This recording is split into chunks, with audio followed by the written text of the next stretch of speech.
Masuk ke dalam barisan. Spanduk, poster, bendera semuanya diangkat kawan-kawan.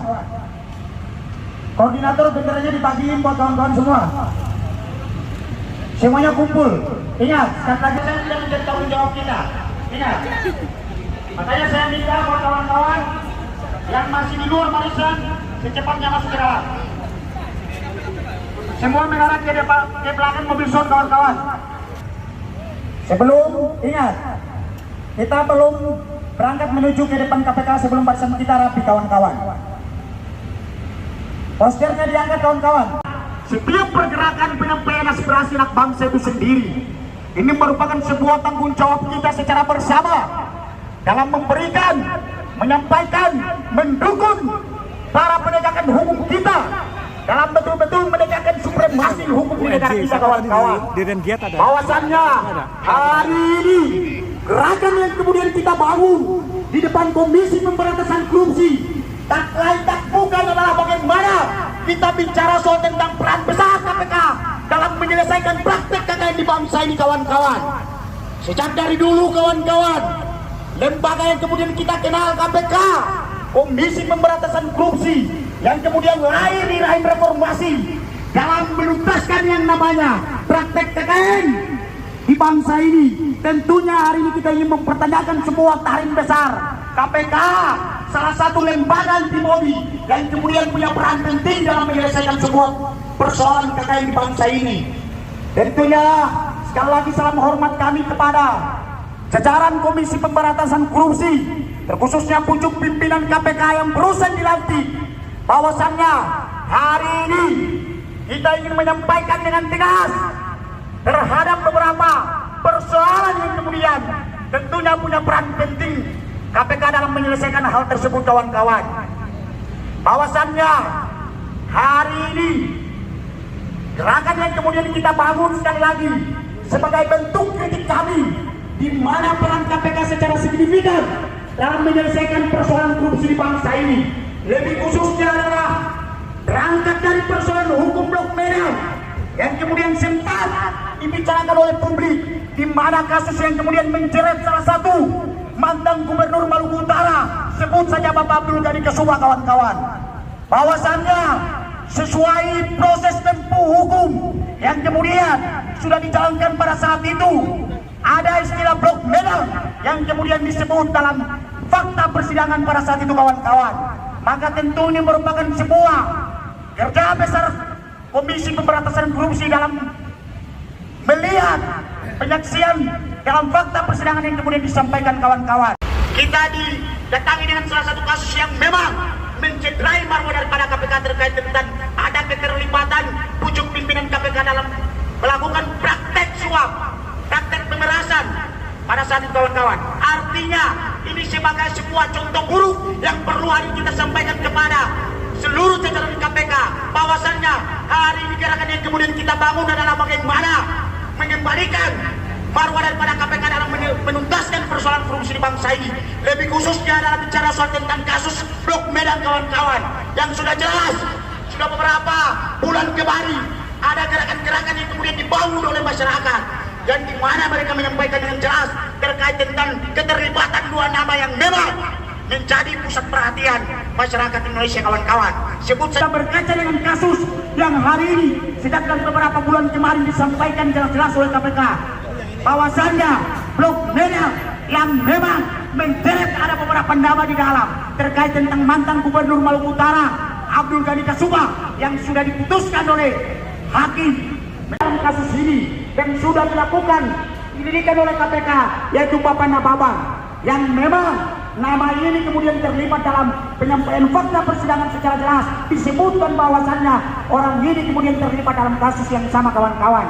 Dari sini tentunya substansi dari gerakan yang kemudian kita bangun adalah bagaimana kita bicara soal tentang peran KPK hari ini maupun secepatnya tetapkan beberapa nama yang kemudian hari kita sebut sebagai tersangka dalam kasus Blok Medan kawan-kawan.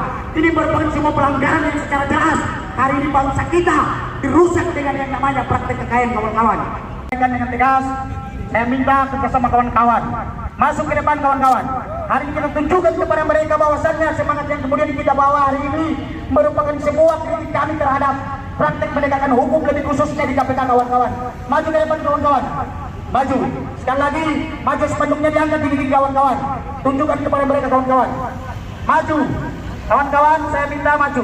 Sebelum saya persilakan abang kita untuk menyampaikan orasinya, saya minta kawan-kawan kerjasamanya. Benderanya diangkat kawan-kawan. Benderanya diangkat. Spanduknya direntangkan dengan baik kawan-kawan.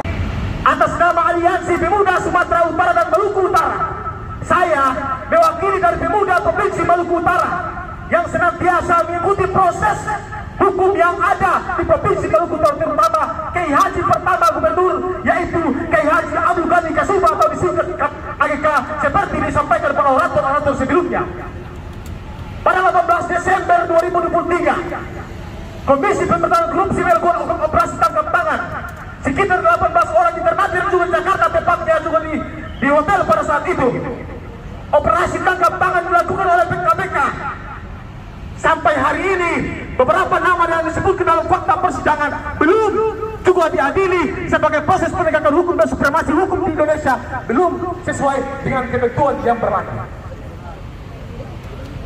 Proses berjalan, sepintas saya ingin sampaikan bahwa kondisi Kiai Haji Abdul Ghani Kasubah saat ini dirawat di Rumah Sakit Hasan Masyari Ternate, yang sebelumnya ia di rutan kelas 2B Ternate, tepatnya Jambula Ternate Selatan.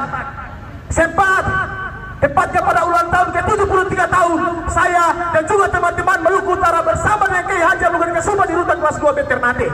Hari ini berada di Jakarta, tepatnya di gedung KPK RI, hanya untuk proses penegakan hukum tetap berlangsung seperti disampaikan oleh teman-teman sebelumnya. Kabupaten Halmahera Timur, Provinsi Maluku Utara, kami sampaikan dalam fakta persidangan, ex-gubernur Maluku Utara telah menyebutkan Bobi Nasution dan juga Kepala Dinas Energi dan Sumber Daya Mineral Provinsi Maluku Utara telah menyebutkan dalam fakta persidangan.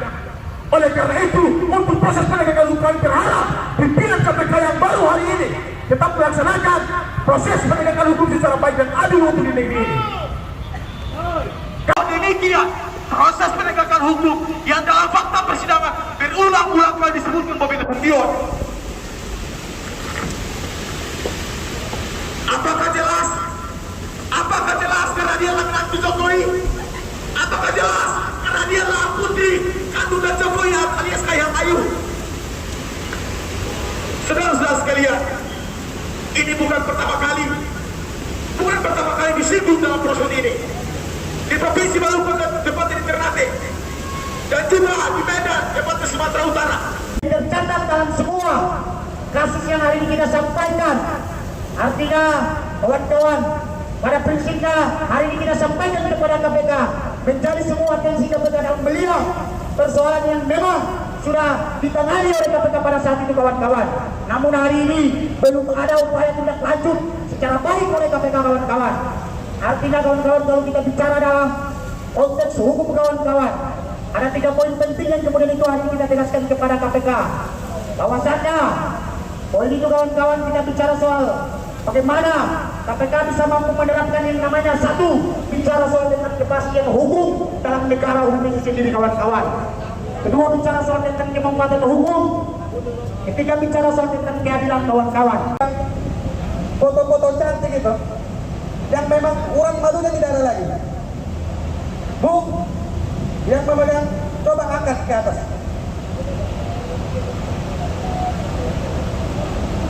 Kita mau perkenalkan sekali lagi untuk pimpinan KPK. Gambar yang pertama yang kita bawa, mukanya dengan muka yang senyum, yang memang urat malunya tidak ada lagi. Yang pertama itu Bobi Nasution. Yang kedua, putri dari mantan presiden. Ketujuh yaitu Kahiyang Ayu. Kemudian yang kita duga dan bahkan berkali-kali disebut namanya dalam persidangan itu Samuel Nababan. Jangan biarkan kami kembali lagi ke gedung yang kami cintai ini. Kedatangan kami benar-benar hanya untuk mengembalikan ke KPK pada dasarnya dibentuk berdasarkan undang-undang KPK nomor 19 tahun 2019. yaitu adalah keadilan bagi seluruh rakyat Indonesia. Jadi kami meminta untuk KPK meminta dengan sangat, biarkanlah hukum ditegakkan seadil-adilnya. Ini kita menilai KPK belum dapat melaksanakan tugasnya. Karena apa? KPK hari ini menunjukkan ketakutannya terhadap oligarki. Teman-teman, seperti kita ketahui fakta persidangan sudah menyebutkan beberapa nama. Tapi KPK tidak menindaklanjuti dengan memanggil dan meminta keterangan daripada beberapa nama tersebut. Di hadapan gedung merah putih yang berlambangkan Garuda dan dengan logo KPK-nya, kita dari teman-teman Sumatera Utara mau meminta maaf kepada teman-teman Maluku Utara atas tindakan dari korupsi, kolusi, dan nepotisme yang dilakukan oleh oligarki yang membuat hati teman-teman Maluku Utara terluka pada hari ini. Warahmatullahi wabarakatuh. Shalom, Om Swastiastu, Namo Buddhaya, salam kebajikan. Kembali kita di tempat ini kawan-kawan, sebagaimana kita sudah menyampaikan aspirasi kita di minggu kemarin, dan kali ini kita kembali ke tempat ini untuk menyampaikan aspirasi kita sebagaimana tindakan korupsi yang dilakukan oleh 3 koruptor, 3 orang oligarki di negara ini yang harus diberantas di negara ini. Kita tahu 3 orang ini adalah gubernur terpilih Bobi Nasution, dan yang kedua istrinya yaitu Kahiyang yang merupakan anak dari Joko Widodo, dan yang ketiga Samuel Namawan. Ketiga orang ini harus ditindaklanjuti oleh KPK. Tapi sampai saat ini di mana transparansi dari KPK?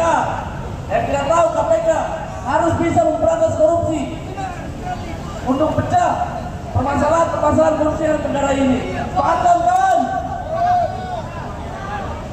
Kita tahu bagaimana orang-orang sebelumnya yang sudah menyampaikan tindakan-tindakan korupsi yang dilakukan oleh 3 orang ini. Jangan malu lupakan 3 orang ini sudah merusak nama baik di Maluku Utara, kawan-kawan.